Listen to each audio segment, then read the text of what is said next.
Salut les amis, j'espère que vous allez bien. Aujourd'hui, on va parler de notre dernière enquête qu'on a fait dans le grand manoir qu'on a visité et c'était une découverte pour nous, on a fait la toute première fois. On est allé dans ce manoir vraiment tout au hasard parce que la localisation qu'on voulait visiter, c'était pas du tout ça, en tout cas pour cette expérience. On est allé pour visiter tout d'abord un château. Et franchement, on a marché plusieurs kilomètres à pied. Arrivé sur place, bim, une surprise. On ne peut pas y accéder, malheureusement. Donc on a fait le tour. Tout est fermé. Il n'y a pas de choix. On va faire demi-tour, on va y aller ailleurs. On a fait encore plusieurs kilomètres à pied pour arriver aux deuxième localisation. Arrivé aux deuxième localisation, bien malheureusement, le même surprise. C'était toujours fermé aussi. Donc on a fait vraiment 15 kilomètres à pied. Et franchement, on avait même perdu l'espoir pour cette journée. Pour faire plusieurs centaines de kilomètres déjà arrivés sur le lieu. Pour faire 15 kilomètres à pied parce que la voiture n'a pas de route. Donc avec la voiture, on ne peut pas accéder. On est obligé de faire à pied. On arrive sur place et c'est fermé. Et heureusement, on avait une troisième localisation à notre disposition de secours pour ce jour. Donc qu'est-ce qu'on fait? On change de localisation, on arrive sur place. Heureusement, cette fois-ci, avec la voiture, on a bien réussi d'arriver jusque devant le bâtiment. Mais quand on est arrivé en face, on voit vraiment c'est une ruine. Tout est cassé. Et là, je croyais que vraiment on va rien pouvoir faire parce que de premier vue comme ça, c'est cassé. Il n'y aura pas grand-chose à filmer. Mais on essaye quand même pour voir qu'est-ce qu'on aura. Est-ce qu'on va voir un petit résultat ou pas? Une fois qu'on a commencé notre enquête, et franchement, il y a une énorme angoisse qui nous a attaqué immédiatement. Le bâtiment même, il y a une sensation froid et qui nous a attaqué. Franchement, on était, on dirait, je sais pas, on n'était pas en sécurité ou l'autre, parce qu'on entendait plusieurs bruits et tout. On se posait beaucoup de questions. Est-ce qu'on va pas avoir des animaux sauvages qui vont nous attaquer, etc. Parce que dans un endroit comme ça, au milieu du champ, et ça fait en fait déjà d'une, on a l'adrénaline et du paranormal qui monte, et de deuxième en fait, d'être vraiment prudent par rapport aux animaux parce que s'ils vont nous attaquer, on ne sait pas qu'est-ce qu'il y a, etc. Même si on a certaines sécurités sur nous, mais devant certains animaux, ça va rien faire et ça va même pas aider. Et dès qu'on a commencé notre expérience, en fait, Roman, immédiatement, il a capturé, il a capté avec la caméra une ombre qui a traversé devant la caméra. Et c'est là, en fait, ça nous a donné un peu d'espoir en se disant qu'il y aura quand même un certain résultat. S'il y a quelqu'un qui est là, est-ce que vous pouvez vous présenter? Est-ce que vous pouvez vous présenter? Est-ce que vous pouvez vous présenter? On n'a pas loupé. Après, on a remarqué, durant notre enquête, on a remarqué que le bâtiment est gigantesque. On s'est posé de questions, est-ce qu'on va réussir à visiter à une seule fois tout le bâtiment entièrement? On n'oublie pas, on est arrivé sur place, c'était environ 10h30, 11h. Et là, on décide en fait de changer un peu de place pour voir, pour découvrir et tout. Et quand on rentre dans un bâtiment qui se trouve à notre droite, on a découvert le chiffre que je n'aime pas. Franchement, je n'aime pas du tout. Non, les gars. Qu'est-ce qu'il y a? 666. Ah non, mais pourquoi? Des rituels diaboliques, le chiffre 666. Et là, on a bien compris qu'ici, il y a quand même des gens où ils sont passés pour s'amuser de faire ça, où il y a des gens qui sont passés quand même, qui ont fait certains rituels, des rituels comme ça. On a découvert dans énormément de localisations quand on a visité. Et franchement, qu'est-ce que je n'aime pas ces chiffres. Et qu'est-ce que je n'aime pas ces symboles, vous n'imaginez pas. Avec le temps, en fait, ça commence. Avec le temps, ça devient de pire en pire.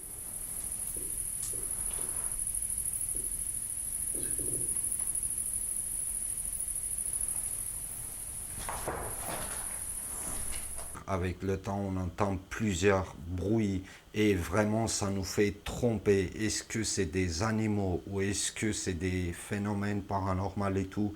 En fait, le cerveau, il travaille énormément, la prudence en même temps et tout pour qu'on comprenne si c'est des animaux ou autre chose. Et franchement, ce n'était pas facile jusque que on a entendu quelqu'un qui marche et il s'avance vers nous. J'ai des frissons, regardez. Quelqu'un qui marche derrière toi, attention. Nous sommes là en paix. Pas d'agression, s'il vous plaît. Il y a eu plusieurs bruits, plusieurs phénomènes qui sont passés, même quand on est monté à l'étage. Quelqu'un qui montait en face de moi. Je suis en train de filmer la caméra dans ma main, mais je vois vraiment personne. C'est vide. Mais franchement, on entend quelqu'un qui monte par l'escalier.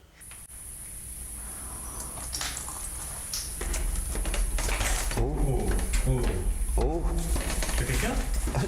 il marche devant. Il marche devant. T'es qui, s'il te plaît? On continue notre enquête, on insiste tout et franchement ce que vous avez vu durant une heure environ, pour nous c'est passé plusieurs heures. On insistait pour voir est-ce qu'on va réussir à capter quelque chose et franchement ce n'était pas facile dans ce bâtiment, mais du début jusqu'à la fin il y a une énorme angoisse qui nous a attaqué. Même pendant un moment on était en panique. En panique de quoi? Parce que moi je regarde par la fenêtre, derrière nous on avait mis des lampes d'éclairage et à un moment je vois qu'on n'a pas d'éclairage. On est entouré par des entités. Ils sont deux. T'as vu quelque chose en cours? Non, il y a un truc qui est bizarre. Quoi? Non, calmez-vous. Nos lampes, ils sont éteints. On n'a pas de lampe. Sérieux? Ouais.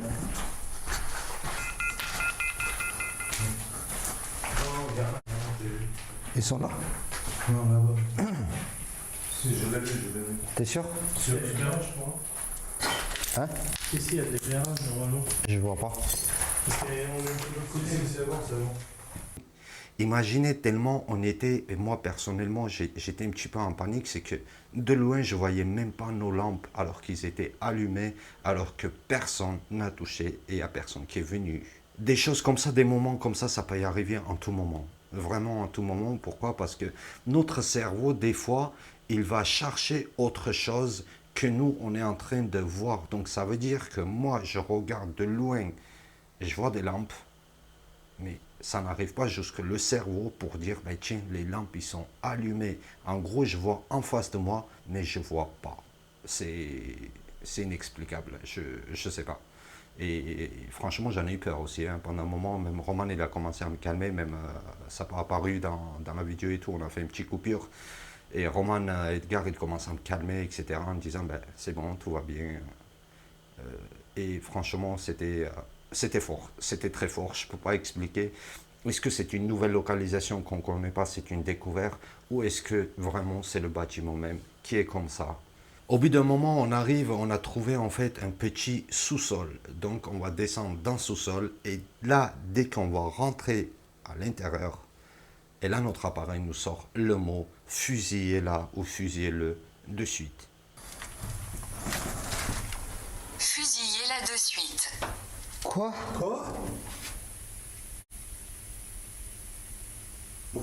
Quoi?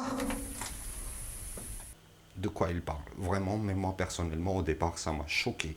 Arrivé en bas, on a découvert un petit tas de... C'était du goudron ou autre chose, donc vous voulez comprendre, est-ce qu'il y a quelque chose en dessous? Qu'est-ce qu'il peut faire tout ça dans ce bâtiment? Pourquoi les gens, en fait, ils vont ramener, ils vont mettre ça là-bas?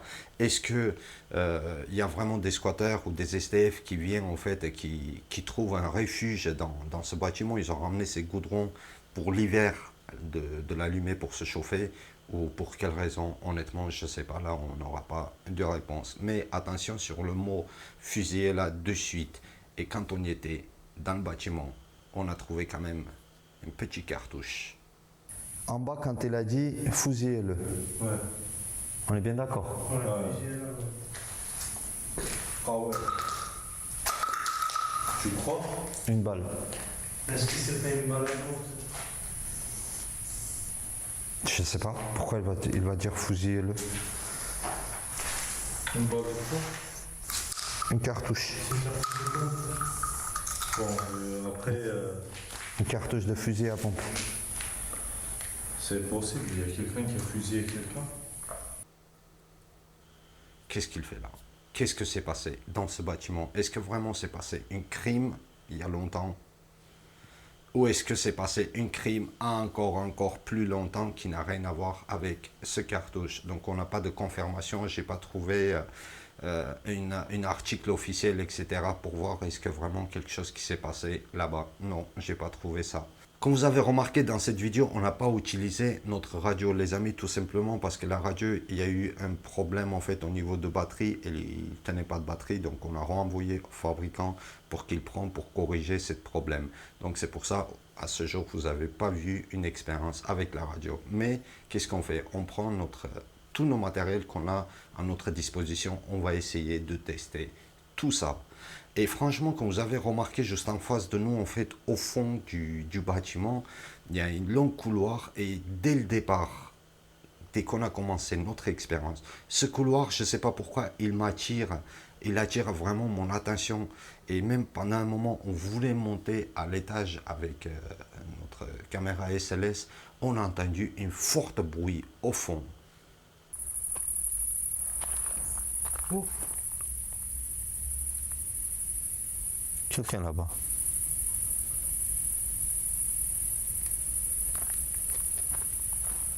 C'est qui là-bas?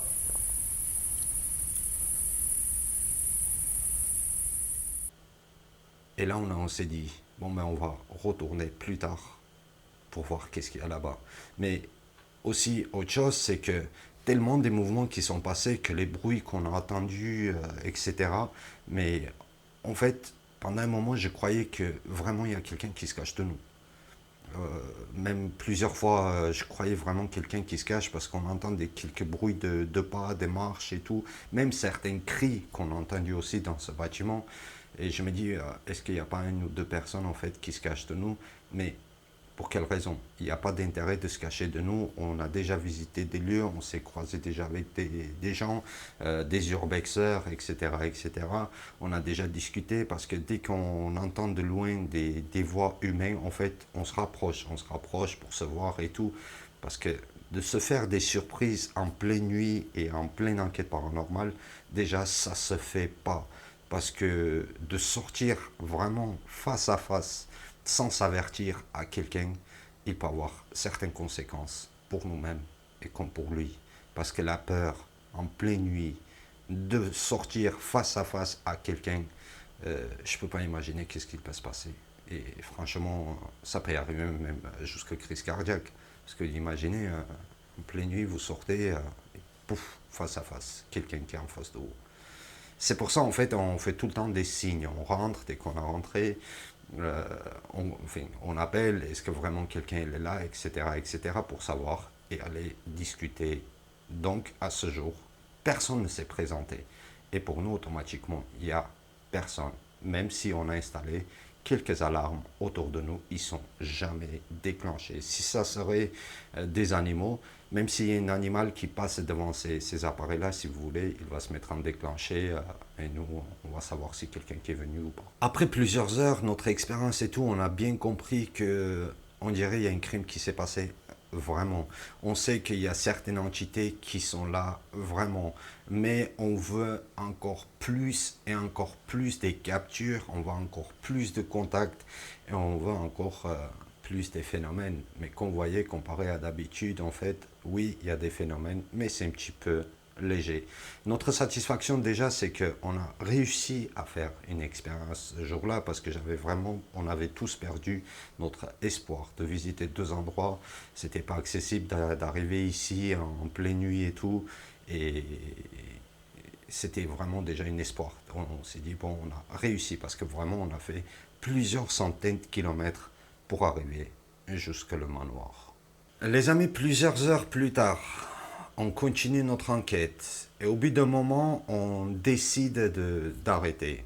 d'arrêter parce que pour nous, ça y est, on a obtenu tout ce on avait. Donc on ne peut pas voir plus que ça. Et on décide quand même de faire la toute dernière chose qu'on avait un doute toujours dessus, le petit sous-sol du grand bâtiment. Donc là, on arrive, on se met en face, on va descendre en bas, et là, par caméra SLS, on a vraiment filmé quelque chose de phénoménal. Quelqu'un qui peut apparaître, s'il vous plaît. Ce n'est pas facile. Qu'est-ce qui n'est pas facile? Oh non! Non! Non, non, non, non, non, non. Qu'est-ce qui n'est pas facile? Oh non!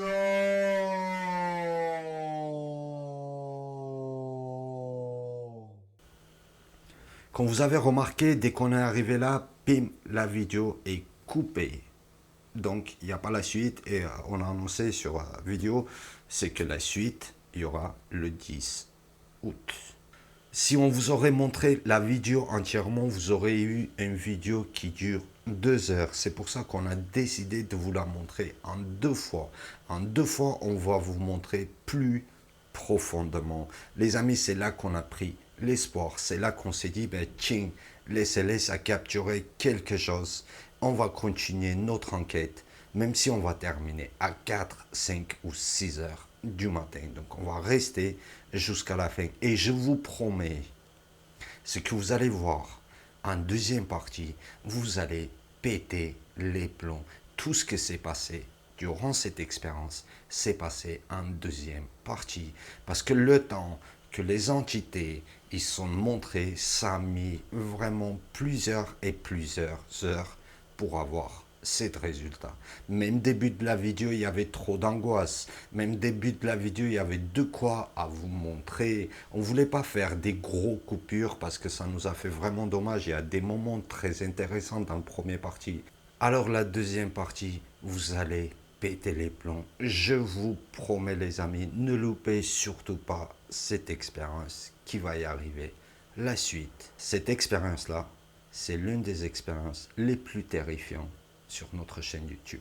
Si vous n'avez pas vu cette vidéo, les amis, pour laquelle je suis en train de parler, je vous invite d'aller la voir vraiment. Mais par contre, regardez du début jusqu'à la fin. Comme ça, vous allez tout comprendre qu'est-ce que s'est passé. Vraiment. Parce que là, comme ça, en vous racontant que vous n'avez pas vu encore la vidéo, si vous allez la voir, vous allez tout comprendre. Et la deuxième partie, ne la loupez pas.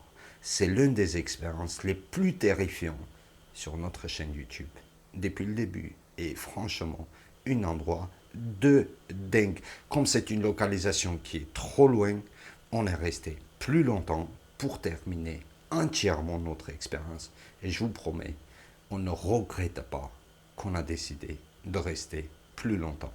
De quoi je suis en train de parler? Regardez cette vidéo le 10 août sur notre chaîne Tamoyana Bled, sur celle-ci.